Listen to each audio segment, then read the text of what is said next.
Assalamualaikum warahmatullahi wabarakatuh. Hello guys, kembali lagi bersama saya di channel irfanfan_02.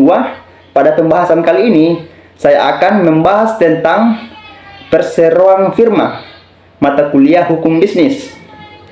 Sebelum saya lanjut video tentang pembelajaran perseroan firma, jangan lupa like, comment, and subscribe channel ini. Mudah-mudahan dari pembahasan yang saya bawakan, teman-teman dapat memahaminya. Baiklah, untuk mempercepat durasi video, saya akan membahas tentang perseroan firma. Adapun tujuan dari perseroan firma yang akan saya bahas, yang pertama yaitu apa yang dimaksud dengan firma. Yang kedua, apa itu dasar hukum. Yang ketiga, syarat-syarat berdirinya firma. Keempat, struktur organisasi firma. Kelima, operasional firma. 6, kelebihan dan kekurangan firma. Dan yang terakhir yaitu berakhirnya firma. Kita masuk pembahasan yang pertama yaitu pengertian firma. Firma dari bahasa Belanda atau vennootschap onder firma adalah sebuah bentuk badan usaha untuk menjalankan usaha antara dua orang atau lebih firma. Dalam firma, semua anggota bertanggung jawab sepenuhnya baik sendiri maupun bersama terhadap utang-utang perusahaan kepada pihak-pihak lain. Jadi firma ini yaitu sebuah bentuk badan usaha untuk menjalankan usaha antara dua atau lebih. Terus kita masuk ke dasar hukum firma. Adapun yang dibahas tentang dasar hukum firma, yang pertama itu membahas sedikit tentang firma berdasarkan Kitab Undang-Undang Hukum. Saya ulangi, Kitab Undang-Undang Hukum Dagang, mulai dari pasal 16 sampai dengan pasal 35. Terus yang kedua, adapun pasal 16 tentang perseroan firma adalah suatu perseroan yang didirikan untuk melakukan suatu usaha dengan satu nama. Terus berdasarkan pasal 13 tentang hukum firma yang berbunyi, tindakan-tindakan yang bersangkutan dengan perseroan firma atau bagi yang para perseroan menurut perjanjian tidak berwenang untuk mengadakannya. Terus saya masuk ke syarat-syarat dan prosedur berdirinya perseroan firma. Adapun syarat-syarat atau berdirinya firma, yang pertama itu pendirian perseroan firma didirikan dengan sebuah akta notaris dan didaftarkan ke kepaniteraan pengadilan. Saya ulangi kembali. Pendirian perseroan firma didirikan dengan sebuah akta notaris dan didaftarkan ke kepaniteraan pengadilan negeri yang berwenang, lalu diumumkan dalam tambahan berita mengenai negara Republik Indonesia.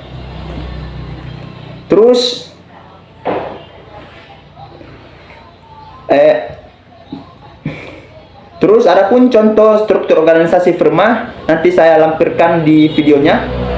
Terus kita masuk, yang pertama itu direktur adalah seseorang yang bekerja melalui orang lain dengan mengkoordinasikan kegiatan mereka guna mencapai sasaran organisasi.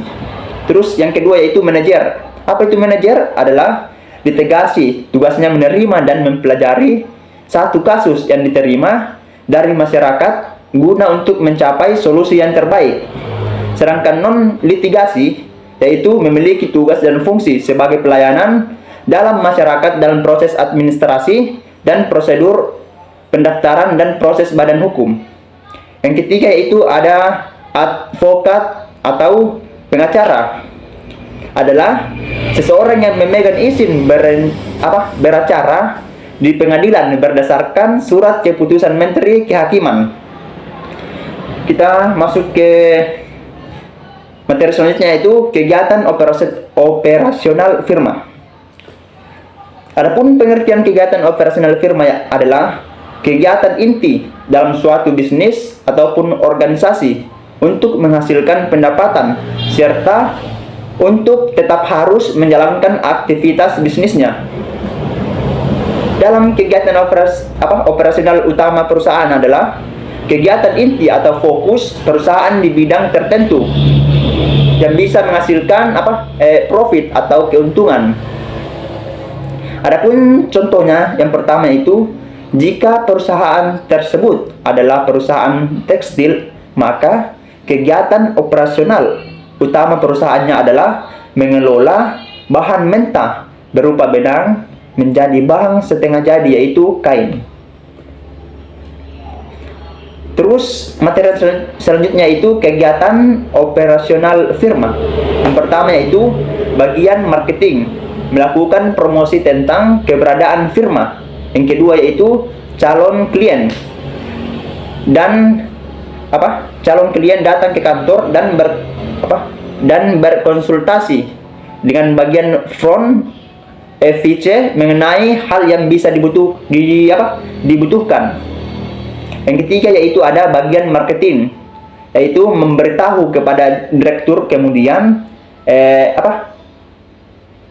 direktur menghubungi manajemen litigasi dan non litigasi. Terus kita masuk ke kelebihan dan perseroan firma. Yang pertama, kelebihan dari perseroan firma yaitu jumlah modalnya lebih besar dibandingkan dengan badan usaha perseroan. Yang kedua yaitu kemampuan manajemen atau badan usaha firma lebih besar karena adanya pembagian kerja di antara para anggotanya. Yang ketiga ada badan usaha firma tidak memerlukan akte, jadi penyerahannya relatif mudah. Terus selanjutnya yaitu kelebihan yang selanjutnya itu relatif atau mudah dalam pendirian dan pemubaran. Terus untuk kekurangan perseroan firma terbagi menjadi beberapa bagian. Yang pertama yaitu tanggung jawab atau pemilik tidak terbatas terhadap seluruh utang perusahaan. Yang kedua yaitu jika salah satu anggota membuat kerugian, maka kerugian tersebut juga ditanggung oleh anggota lainnya. Ini termasuk bisa disebut dengan tanggung renteng. Jika mengalami suatu kerugian, maka seluruh anggotanya akan bersama-sama untuk mengganti kerugian tersebut. Terus yang selanjutnya itu kelangsungan hidup perusahaan tidak terjamin. Sebabnya bila salah seorang anggota keluar, maka firma pun bubar. Terus kekurangan yang selanjutnya tentang utang usaha perusahaan yang ditanggung oleh kekayaan pribadi para anggota firma. Adapun beberapa faktor yang menyebabkan suatu firma dibubarkan. Yang pertama, sistem perekonomian masyarakat atau negara yang tidak mendukung tentang adanya kegiatan usaha, seperti adanya UUD atau undang-undang pemerintah mengenai sistem monopoli oleh perusahaan dan sebagainya. Terus faktor yang kedua yaitu faktor ekstern yang berada di luar jangkauan manajemen suatu perusahaan, seperti bencana alam, kecelakaan, kebakaran dan sejenisnya. Faktor yang ketiga yaitu adanya faktor intim di dalam firma, seperti adanya perselisihan antara anggota kesalahan dalam manajemen. Terus adapun kesimpulan dari pembahasan saya tadi mengenai perseroan firma, yaitu firma merupakan sebuah bentuk badan usaha untuk menjalankan usaha antara dua orang atau lebih dengan memakai nama bersama atau satu nama yang digunakan bersama untuk usahanya. Mungkin itu saja yang sempat saya bahas tentang perseroan firma. Jika ada yang kurang jelas atau ada yang ingin bertanya, jangan lupa komen di bawah ini. Jangan lupa komen, nanti saya akan balas. Terus sebelum saya mengakhiri video ini, terima kasih atas kesempatannya. Dan jangan lupa like, comment, and subscribe channel ini. Terus dipantau karena channel ini akan menampilkan hal-hal yang baik tentang pelajaran perkuliahan. Mungkin cukup sekian dapat saya sampaikan. Lebih dan kurangnya mohon dimaafkan. Sikum binafsi bitakollah. Wassalamualaikum warahmatullahi wabarakatuh. Hidup mahasiswa.